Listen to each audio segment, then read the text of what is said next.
एक पंचायत में एक दिन का प्रवास और जनसंपर्क अभियान के कार्यक्रम को हम लेकर के चल रहे हैं। आज इसी सिलसिले में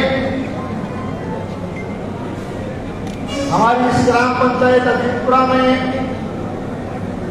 मुझे आपके बीच में आने का सौभाग्य प्राप्त हुआ। इस कार्यक्रम के माध्यम से आप सबसे रूबरू होने का, आपसे मिलने का और आप सबके दर्शन करने का मुझे मौका मिला।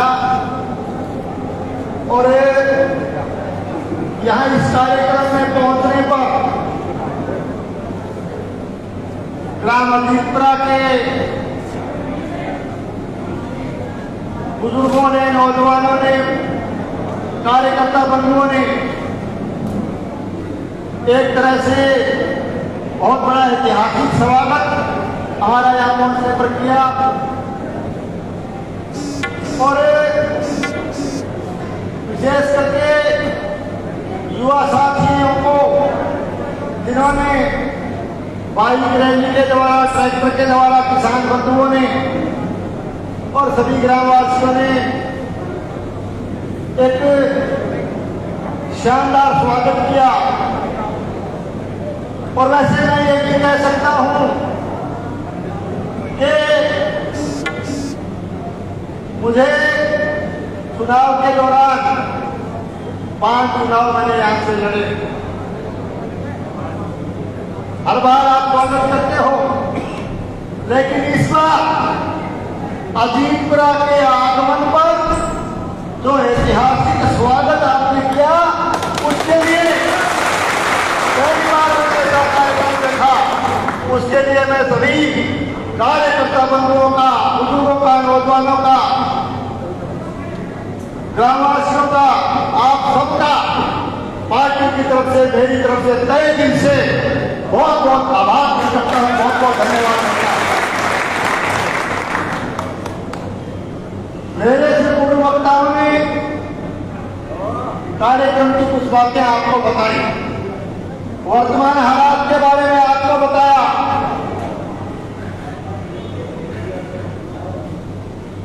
आज याद कीजिए, ठीक 4.5 साल पहले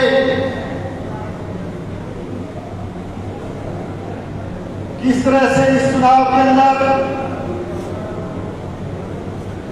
लोगों ने अपनी बात कही।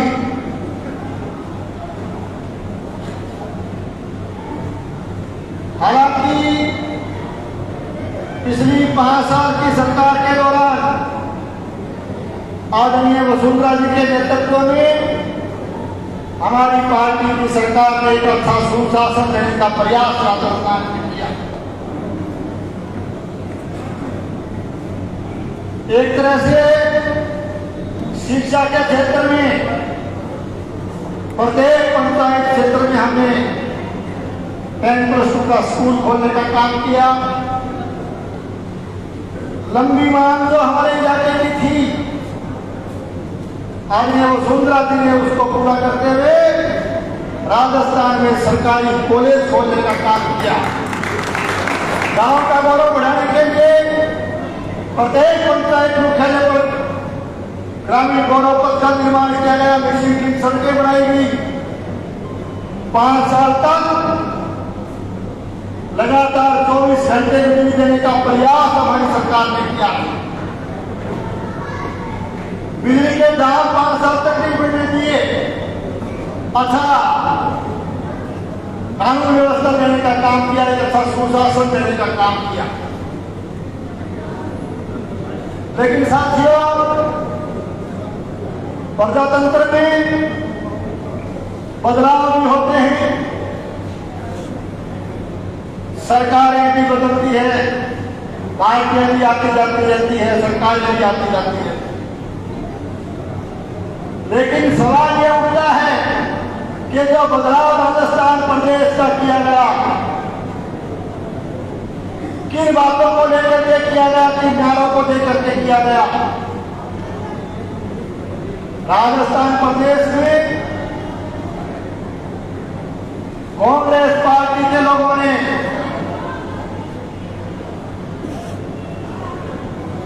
कांग्रेस की सरकार बनने के बाद राजस्थान के किसान का संपूर्ण कर्जा माफ करेंगे, बेरोजगारों को, नौजवानों को बेरोजगारी भत्ता देने का काम करेंगे। इस तरह के नारे न केवल कांग्रेस के कार्यकर्ताओं ने या नेताओं ने दिए, बल्कि हमारे देश के कांग्रेस पार्टी के सबसे बड़े नेता, इनकी पार्टी के मुखिया, पार्टी के तत्कालीन राष्ट्रीय अध्यक्ष आदरणीय राहुल गांधी जी ने खुद राजस्थान की धरा पर पधार करके चुनावी सभा के माध्यम से 1 से 10 तक की गिनती गिनकर के कहा था कि 10 दिन के भीतर कांग्रेस की सरकार बनने के बाद में राजस्थान प्रदेश के किसान का संपूर्ण कर्जा माफ करेंगे, बेरोजगारी भत्ता देने का काम करेंगे। साथ ही आज 10 दिन भी निकल गए, 10 महीने भी निकल गए, 4.5 साल निकल गए, लेकिन आज तक राजस्थान प्रदेश के किसान का एक धेले का कर्जा माफ नहीं किया गया। बेरोजगारी भत्ता देने की बात तो नौजवानों की दूर रही, लगातार प्रतियोगी परीक्षाओं में लगातार पेपर आउट करवा करके, लगातार परीक्षाएं रद्द करके, लगातार परीक्षाओं में धांधली करके इस राजस्थान की कांग्रेस सरकार ने राजस्थान के युवाओं के साथ, बेरोजगारों के साथ और राजस्थान के किसानों के साथ बहुत बड़ी वादाखिलाफी करने का काम इन लोगों ने किया, बहुत बड़ा धोखा करने का काम इन लोगों ने किया। आज चाहे कानून व्यवस्था का सवाल हो, बिजली पानी का सवाल हो, राजस्थान की वर्तमान कांग्रेस सरकार हर मोर्चे पर विफल रही है। ये जन विरोधी सरकार है, किसान विरोधी सरकार है। और राजस्थान की बात हम कर रहे हैं, भागरा के हालात पर बात करिए। भागरा में जो बदलाव किया गया, जो परिवर्तन किया गया, वो एक अलग तरह का बदलाव था, अलग तरह का परिवर्तन था। हमें राज नहीं आवाज चाहिए, इस तरह के नारे दिए गए। प्रधानमंत्री फसल बीमा योजना के नाम पर लोगों को भ्रमित करके वोट लेने का प्रयास किया गया, लेकिन जिस आशा उम्मीद के साथ यहाँ के लोगों ने अपना जनप्रतिनिधित्व करके भेजा, जिस आवाज को बुलंद करके भेजने का काम किया, वो आवाज जयपुर पहुंचते पहुंचते अशोक गहलोत साहब की झोली में जाकर के बैठ गई, कांग्रेस की झोली में। आज हालात आपके सामने हैं, भागरा विधानसभा क्षेत्र के हालात बहुत खराब। आज आप देख सकते हो 1952 से लेकर के आज तक का इतिहास इस बात का साक्षी है कि हमेशा यहाँ सरकारें कोई भी आई हो, एक भाईचारा बना के रखने का प्रयास किया गया। पहली बार 1952 से लेकर आज तक की बात देखें तो पहली बार भागरा में रंजिश की राजनीति की जा रही है, दुर्भावना की राजनीति की जा रही है, रड़क निकालने की राजनीति की जा रही है। लोगों को तंग और परेशान किया जा रहा। आज अनुसूचित जाति के भाइयों के बारे में मैं कहना चाहता हूं, लगातार इस लाल झंडे वाले के राज में भागरा विधानसभा क्षेत्र में अनुसूचित जाति के साथियों के साथ अन्याय और अत्याचार बढ़ा। किस तरह से बरवानी में सैनिक परिवार के एक अनुसूचित जाति के व्यक्ति का मकान केवल चंद कॉमरेडों को लाभ पहुंचाने के लिए पुलिस प्रशासन के दम पर इंदिरा आवास योजना का मकान तोड़ने का काम इन लोगों ने किया। किस तरह से दूसरी गांव में अनुसूचित जाति के मेघवाल परिवार का की फसल को तबाह करके रातों रात गैर कानूनी तरीके से रास्ता निकालने का काम केवल अपने एक साथी को राजी करने के लिए लोगों ने किया। मेरिया गांव में किस तरह से राजनीतिक व्यवस्था की वजह से गरीब परिवारों के अनुसूचित जाति के लोगों के मकान और घर तोड़ दिए गए, और तो और साने बढ़ाए गए। खुद के गांव मनखेड़ा में भी किस तरह से अनुसूचित जाति के लोगों के साथ अन्याय और अत्याचार करने का काम पुलिस प्रशासन के द्वारा करवाया। अपनी जायज मांग के लिए वो लोग प्रदर्शन कर रहे थे, उन पर करीब 70 व्यक्तियों पर पुलिस के अंदर मुकदमा बनवाने का काम किया गया। रातों रात थाने में ले जाकर उन लोगों के साथ दुर्व्यवहार करने का काम इस रात घटने वाले के सारे लगातार अनुसूचित जाति के लोगों पर अन्याय और अत्याचार बढ़ता गया। आज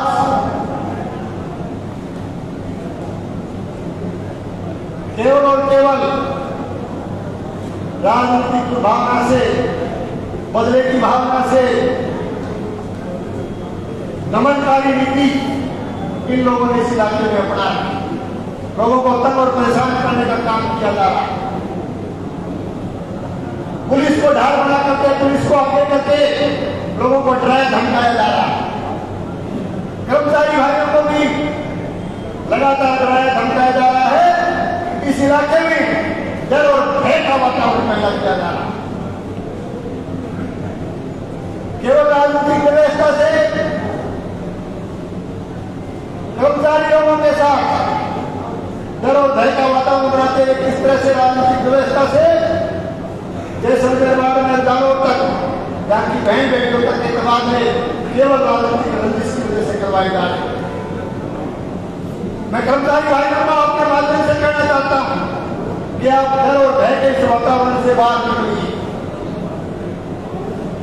दारोर जैसलमेर में तो राजस्थान का हिस्सा है। यदि राजनीतिक व्यवस्था से आप लोगों को किसी दूसरे मुल्क में भी भेज दिया गया होगा तो भी आने वाली भारतीय जनता पार्टी की सरकार मान और सम्मान के साथ आपको वापस भागना चाहिए। आज किस तरह का वातावरण इन लोगों ने बना रखा है। मैं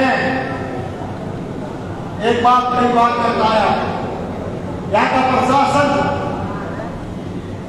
यहाँ का पुलिस प्रशासन, यहाँ के दफ्तर इस तरह से काम कर रहे हैं जैसे प्रशासनिक और सरकारी दफ्तर में होकर के वो कार्यालय सीपीएम के कार्यालय की तरह काम कर रहे हैं।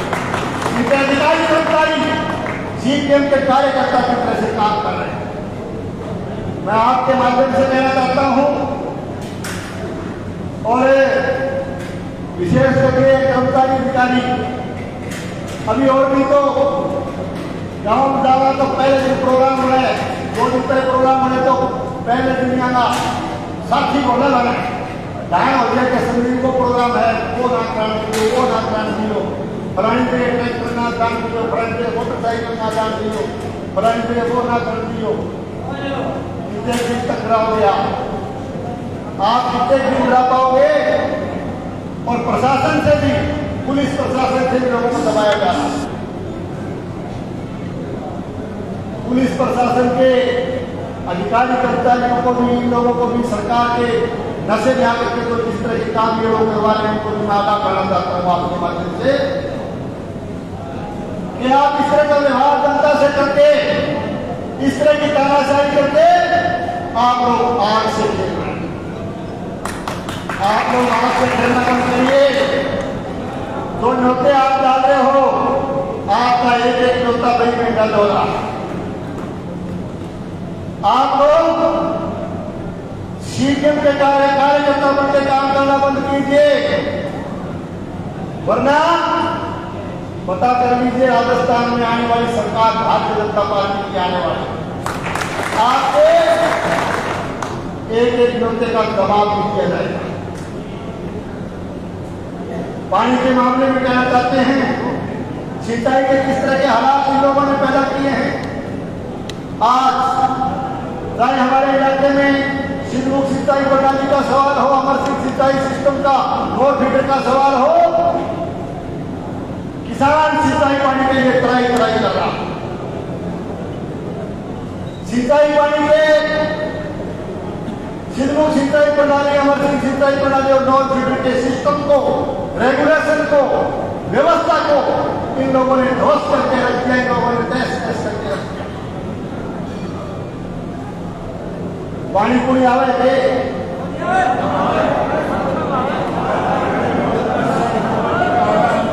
सुधानपुरा माइंड को पेट है, सुधानपुरा माइंड को पेट है, पानी को पूरे देखोगे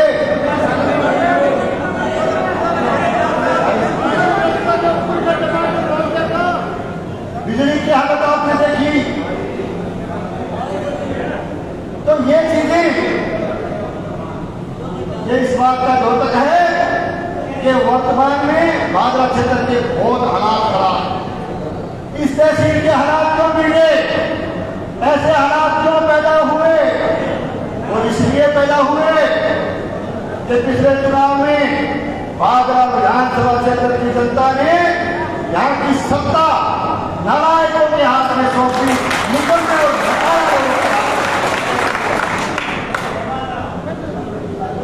आज एक ही बात अभी 70 की बताई गई थोड़ी देर पहले, काल में उज्जवलवास काल हो भगवान उज्जवलवास को उज्जवलवास से अंगी वो कह सकते हैं लाल चिड़ी अलग, और लाल चिड़ी बोलिए भी वो नाम है लाल डायरिया। लाल डायरी सुनिए आपने, आगे कोई हाँ तो वो बढ़ जाए चाहिए। मेरी ताकी धीरे चलती है, लेकिन मेरी ताकी ना नो किससे काम जवाब दिया कि सरपंच बोलो सुनो कहते वीडियो वायरल जो मैं ताकि तेरी जाके माली दे दिया, बाकी मेरी पार्टी की गारंटी होती है आपका नहीं। मैं पूछो मैंने के बात है ताकि तुम क्या के बात नहीं तो दी हो, बोलो कह वो तो कहेंगे ना हम किससे तो दलियों की नहीं बांधता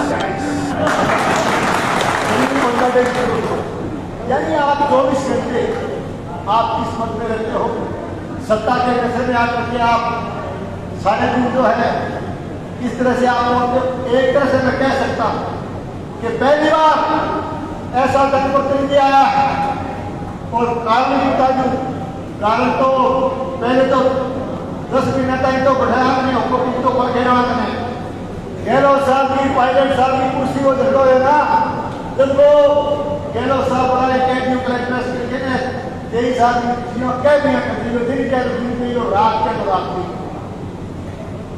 और गहलोत साहब डॉक्टर सिंह खिलाए गए कहाँ है कहीं नया बात कही वो क्या ये मेरी बहुत बड़ी कमजोरी बताइए, नहीं तो रात में चाहिए और जो ये मेरी बहुत बड़ी ताकत आ गई थी, तो क्या बहुत बड़ी कमजोरी है। जिलो बनना तो जिलो दे दिमाग नहीं ना, जिलो बनना तो जिलो दे दिमाग, तो फिर भांगियों के ऊपर भाई भांगियों के ऊपर नहीं।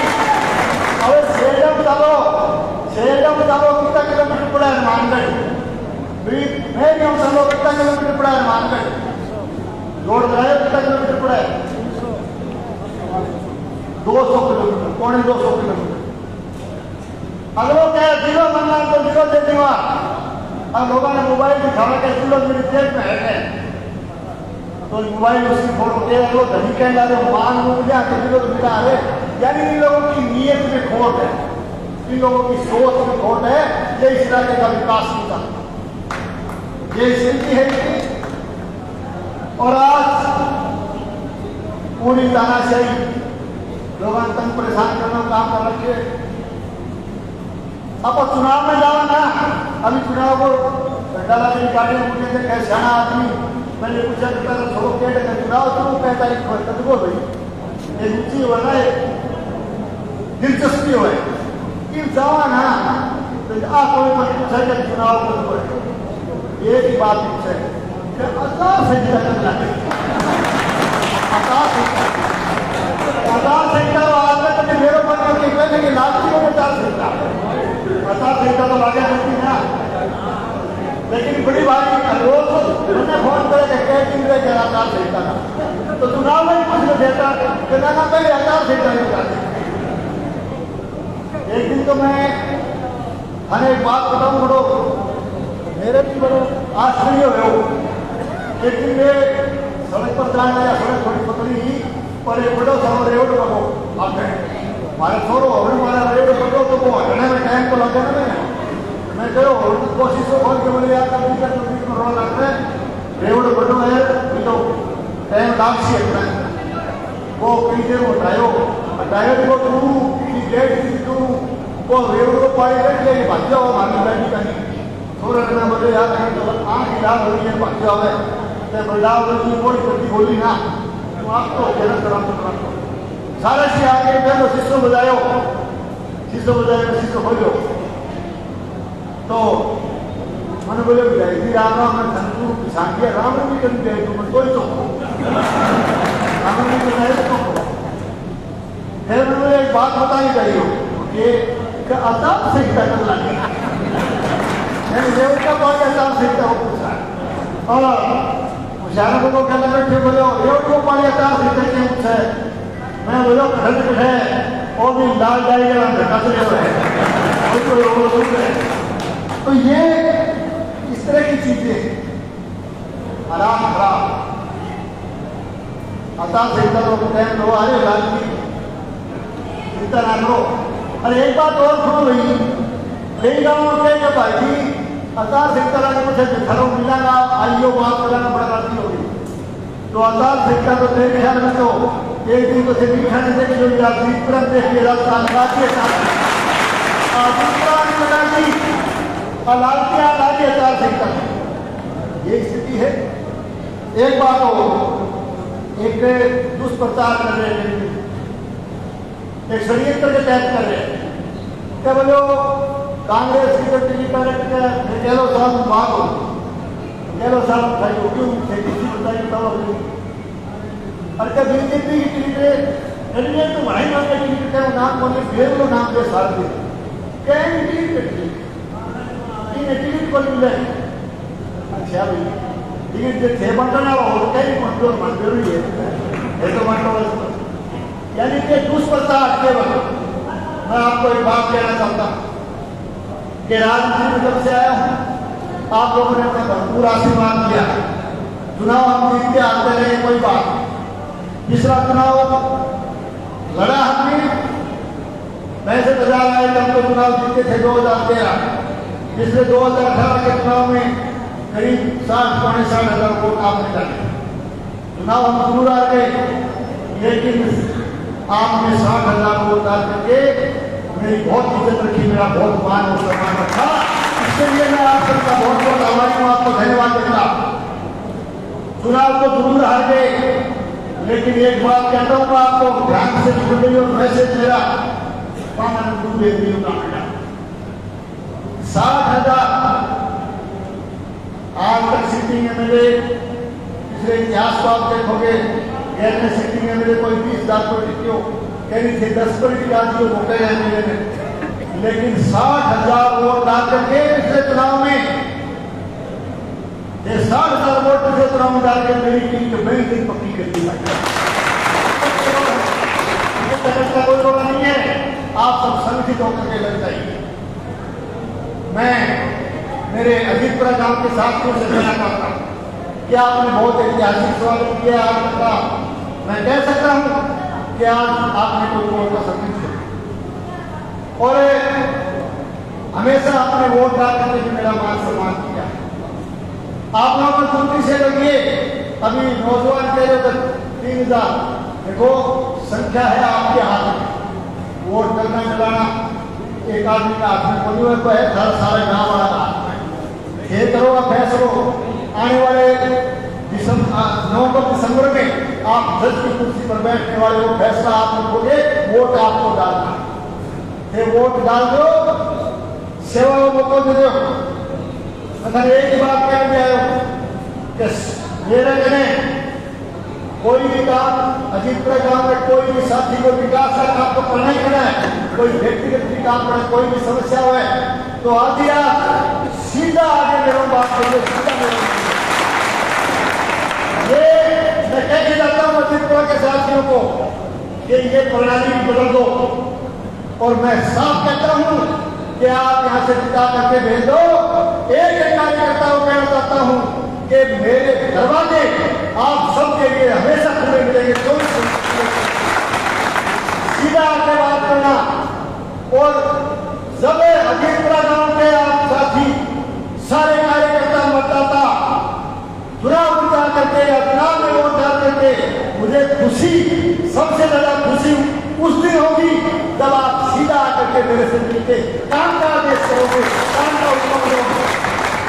आपको मेरे से मिलने के लिए अजीतपुरा गांव के लोगों से कहना चाहता हूं, मेरे से मिलने के लिए आपको किसी बिचौलिए की आवश्यकता नहीं पड़ेगी, किसी मध्यस्थता की आवश्यकता नहीं।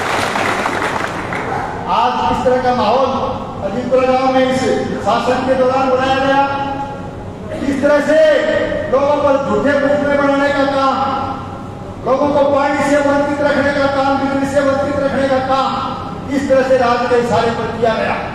मैं ये भी कहता हूं कि जिस तरह का काम आप लोगों ने किए, जिस तरह का आप लोगों ने काम किया है, इसमें पूरी सुधार करने की कोशिश करेंगे आने वाले समय में।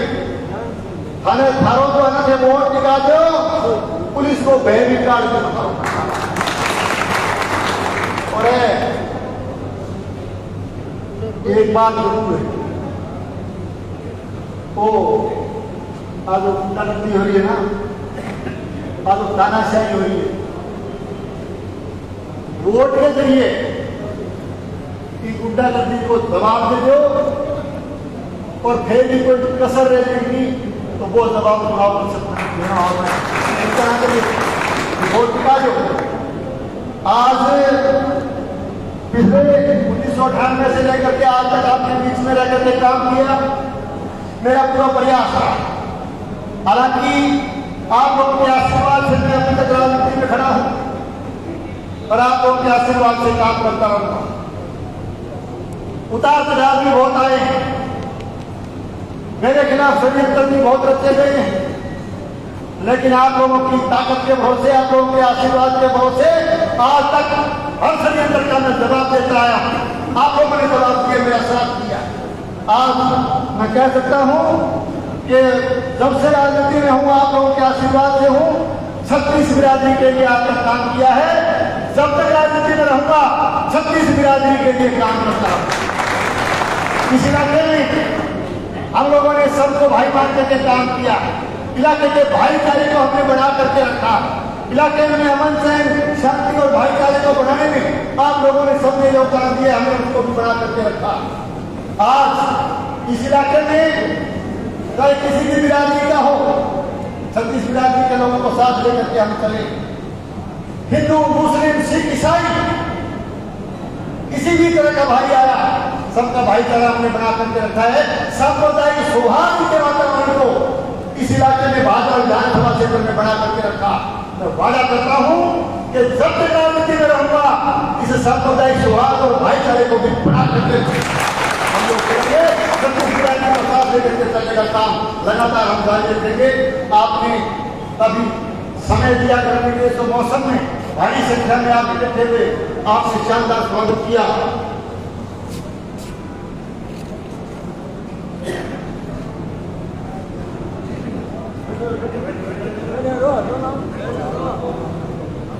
मैं आपको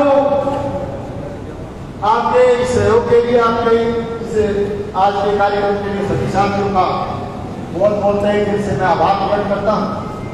चाहे हम चुनाव में सत्ता में भी हूँ, फिर भी अजीतपुरा गांव से जब भी आप मेरे से मिले, चाहे कनाऊ में आपने आदेश से एक बार मेरे से आप मिले थे, काफी संख्या में मेरे साथी, आपका वो काम भी एमपी साहब के माध्यम से वो काम भी आपका कराने का काम